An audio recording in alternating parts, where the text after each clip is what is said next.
Hey, David. It's so nice to have you on the show today. How are you doing? Hey, David. It's so nice to have you on the show today. How are you doing? Pretty good, Elijah. Thank you for having me on, man. Doing great. Beautiful, beautiful. And thank you so very much for being here. You see, I truly appreciate it. And you see, David, my man, oftentimes I love to thank my guests for two things. And I do this so often to the point where it has become my anthem.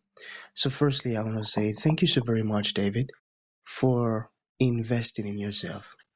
You see, you are on this platform right now because you did invest it in yourself. And oftentimes, my man, I love to make reference to the amazing mango tree. You see, some couple of months back, I was on a particular road, and just by the roadside, David, there was this very tall, unattractive mango tree. And I used the word unattractive because the mango tree's got no mangoes on it, and the leaves were all dry, so I just walked past it and I went my way. But you see, David, just recently, it was on that same road. And this time around, a lot's changed about the mango tree. The mango tree caught my attention pretty good from a distance. And immediately I got the urge to move so close to it, of which I did, and it wowed me. Because now the mango tree's got a lot of mangoes on it, beautiful green leaves and healthy branches. And not just mangoes now, David, I'm talking about ripe mangoes. It was such a lovely moment that day. I was so, so excited. Here's my point. The fact that you dedicated your time, energy, and resources to becoming the amazing David that you are today, that alone has made it really impossible for me to skip you. And that's why you got the request for me to be on the show because I was attracted to the fruit of all that you're doing, your philosophies, your journey, your insight, how you're offering your solutions. These stuffs are amazing. And just before you got the request from me, David, I said to myself, I've got to benefit from these beautiful things David is doing. And not only me now, but even with the audience. And here we had a David, the amazing David. So thank you so very much for doing that yourself. And secondly, thank you for saying yes to the invite. Because if you had said nope, there was nothing Elisha could do about it. Thanks so much, my man. Thank you for the invite in the first place. I truly appreciate it. Awesome, my man. Thank you too. So let's get started. You see, I'm quite excited to have you on the show today, David, for some reasons. My interest in knowledge seeking. I believe in order for one to transition from a terrible situation to that of a beautiful one, David, I believe it takes the application of knowledge, quality information, and not just knowledge now, but the application of it. And you see, ever since I discovered that light in the Hebrew means knowledge and darkness means ignorance, I've been so keen to knowledge seeking. Why? Because I do not want to remain in the dark. So that's going to make our conversation today very, very important to me and even to the listeners. And the second reason why I'm excited to have the amazing David on the show is for the sake of the audience. You see, David, my man, we live in an age where information is as abundant as grains of sand. We've got lots of information flying out there. So these folks trust me for quality, eye-opening, and very important information, of which I am totally convinced that our conversation is going to be insightful and impactful. So for that reason, David, let's get started with your introduction. Talk to us about your personal or your professional journey, because right now we are so curious. We want to know how David got here. Then afterwards, I've gotten some beautiful questions for you. Okay, David, my man, over to you. Well, my name is David McClam. I am a podcaster. I run a show called True Crime Authors and Extraordinary People, and another one with a partner of mine by the name of Extinguished. On Extinguished, we basically topple cases that has murdered and missing people. True crime and authors, as it sounds, is I do true crime, I interview authors, and I talk with extraordinary people that has been through some things in life and they've come out of that. So I want that knowledge to be given to my listeners. I am married, been married 23 years, and I am a father of 6, grandfather of 7. So I have a pretty vast family. I thank God for where I am right now from my journey, as I'm sure Elijah is going to get into a little bit here. So that's basically me. And other than that, I enjoy video games is one of my hobbies, and reading obviously a lot. So that's me. Amazing. That's a large family, my man. And you see, the motive behind your what you're doing, your podcast. And that's also one of the reasons why I'm doing mine. Bringing folks who had gone through hell and high water and they came out of it, bringing them to talk to us about how they did it, because there might be someone listening who's also stuck in similar situation. I love that. That's a great one. Okay, so let us get personal. All right, the first question is so personal. So, who was your abuser, and how old were you when the abuse started? My abuser was my father, my biological father. I was very young, just somewhere around the ages of 2, 3. I remember everything vividly from the age of 4 up. So he was my abuser in every way. He abused my mother. Some of the things I've seen is pretty horrific. And the thing that I will point out about that is, at least back in those days, the military was supposed to have stronger rules against these kind of things. But he was able to skirt that. He was a Marine. He was able to get around all of that. So abuse for me started from like the age of 2 or 3. I remember everything from 4. And it has shaped the way that my life has ran the course that where I am now. Wow. So, how did you survive and overcome it? I overcame it because I had a very strong mom. And my mother was she was a very good protector. And I know she took a brunt for me, but to see the woman that she became out of that, she always protected me and always talked to me about things. I did go to counseling for many years because, as you probably can imagine, those things did affect me.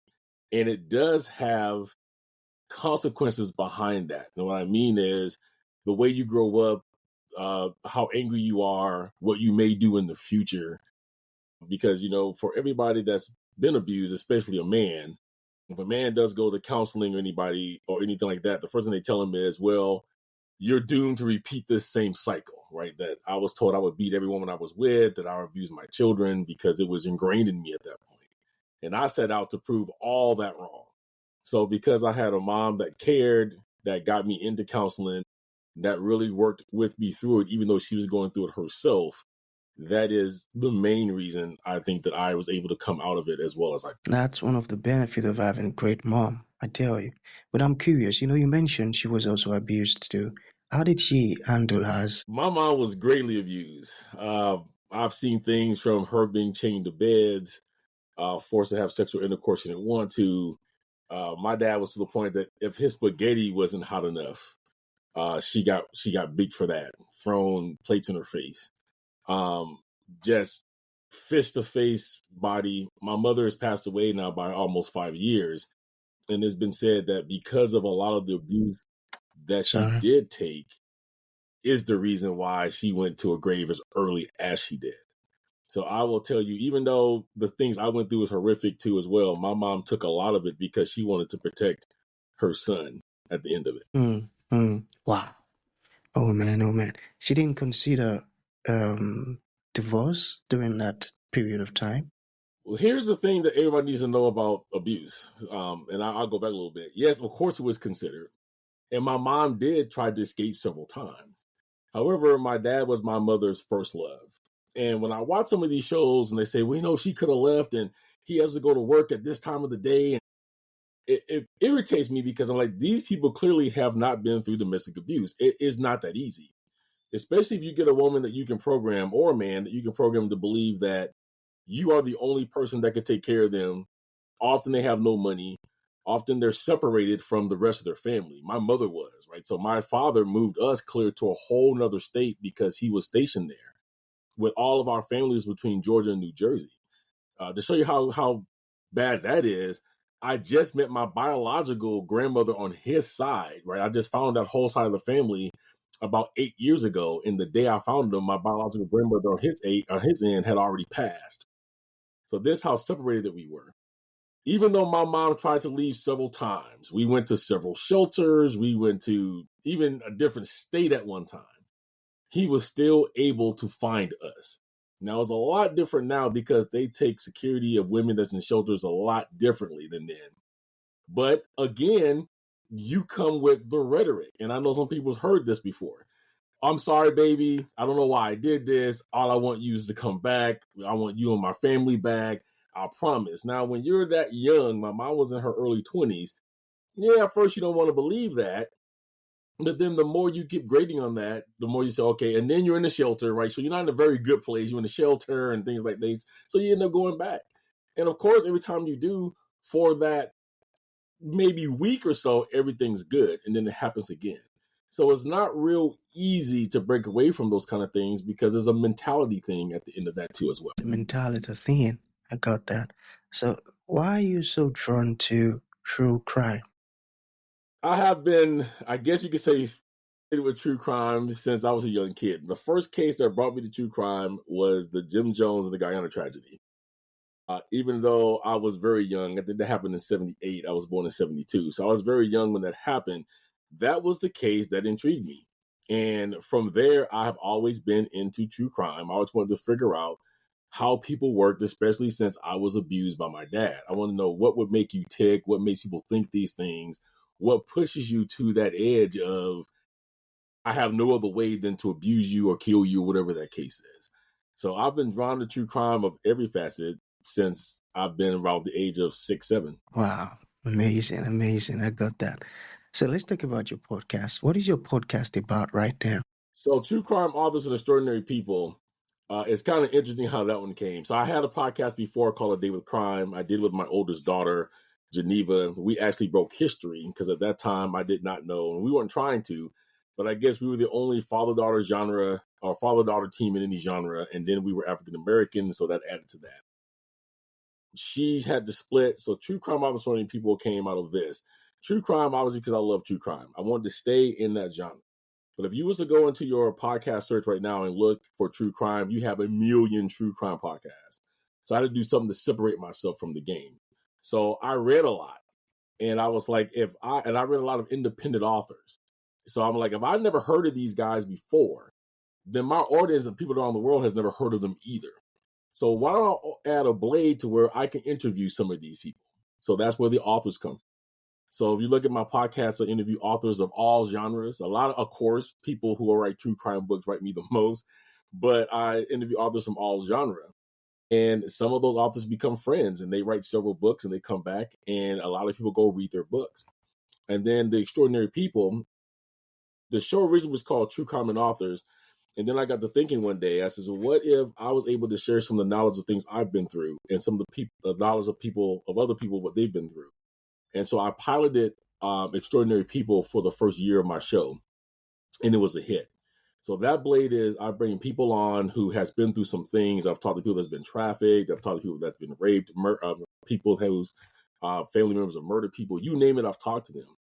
The point behind that is somebody out there may be going through the same exact thing. Maybe they feel like they're alone. Yeah. Maybe they feel like they're in a rut and that no one else is there for them. So I wanted to create this and say, hey, I've been through these things and these people have been through these things. Here's the wisdom behind that. And maybe together we can help get you out of this and you will not feel alone. Beautiful. That's a great one, my man. That's a beautiful one. Thank you for what you're doing because you've been creating massive impact. I tell you, a lot of people that would have got like helped through what you're doing. It's amazing. So what are some of the things you wish you knew before you started? Before I started the podcast, I wish I would knew how much time it took, exactly what equipment I needed. Now, understand now, as you probably know, podcasting is a lot easier than it was when I started 9 years ago, right? We didn't have all of these companies like what we're on now. We didn't have Riverside 9 years ago, and we didn't have, things like Rollcasters and things of that nature. So it was very expensive. But those are things I wish I knew. How much time is it going to take? What equipment I actually really needed? And just to hone in that podcast, how to name it, how to grab the audience.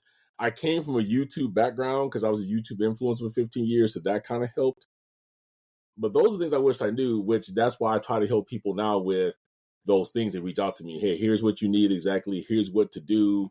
If you're not sure you're going to stick with it, go this route versus spending the $600 to $1,000 for equipment. Those are the kind of things I wish I would have known. Beautiful. I mean, that's so true. I can relate so well. So what's your favorite true crime case? I mean, the one you have covered. Oh my goodness, I've covered several of them. I still will say the Jim Jones case is probably one of my favorite ones that I've covered. And I think that's because the fact of the layers of that case. I'm a Christian, and I also can preach about the fact that even though we're all Christians, we make mistakes. Jim Jones was a prominent Baptist minister who was just crooked, and he was, he got the big head. And it's fascinating to this day that all these years later, that case is still talked about. They're still making documentaries on it. He still has a couple of sons that's alive that speak on it. And I think if you really study Jim Jones and then you put him into the catalyst of some of these other, what we would call either cultists or serial killers, right? Because he fits both. You see the traits that each one of them, from David Koresh down, took from Jim Jones. So I think that's why it's still one of my favorite cases to cover and why it's still fascinating. Beautiful. So to bring this to an end, my man, what would you like to say to aspiring podcasters, folks who are just getting started? You've got any insight or tips for them? I think the biggest one I would give is if you're doing this for any other reason than you are passionate about the topic you're talking about and that you really want to reach an audience, then you shouldn't do it. If you're doing this to get rich quick, it's not going to happen. And if you look at the true podcasters, like Elijah here, we do shows because we care. We don't care how much money we get from that. Yes, it does cost money. And yes, I'm sure we would like to turn this into a business. But what I say to everybody, and somebody say, oh, I can't believe he said that. As I said, to me, my stats don't matter. And what I mean by that is I'm not one of those people that looks at my stats to see how many thousands of views I got. If one person listened to my show that day, I feel like I've already done my job. And I feel like that person's going to, if they got value out of that show, that person's then going to spread that to someone else and someone else and someone else. If you're chasing those numbers, you're never going to succeed at what you want to do in podcasting, especially once you figure out how much time it takes. And in my case, I'm everything, right? I'm the host, I'm the producer. So I'm not only recording the content or interviewing people, I have to edit it, and I had to learn that. So that would be my biggest tip. If you want to do podcasts, make sure you come in with the right goal in mind. You're not going to get rich off of this. I'm not going to say you don't make any money, because I have. But it's not going to turn around. You're going to do an episode, and then 3 weeks later, you're going to have $1,000 in the bank. I think more than 60% of podcasts do what they call pod fade, which means they don't even make it to the 7th episode. So I don't want that to be anyone listening. So that would be my biggest tip. Make sure you're coming in for the right reasons. Beautiful. Come in for the right reasons. I'll take that as a final thought. So for folks who like to reach out to you, David, or even ask questions or, hop on your services or whatever, how can that be possible? You reach me about my podcast website, truecrimeandauthors.com. Also, you can send me an email at truecrimeandauthors@gmail.com. All right, beautiful. So that's going to be the end of the show, my man. Thank you for coming, and thank you for sharing this beautiful stuff with us. It means a whole lot. Thanks, Elijah. man. I appreciate it. Woo.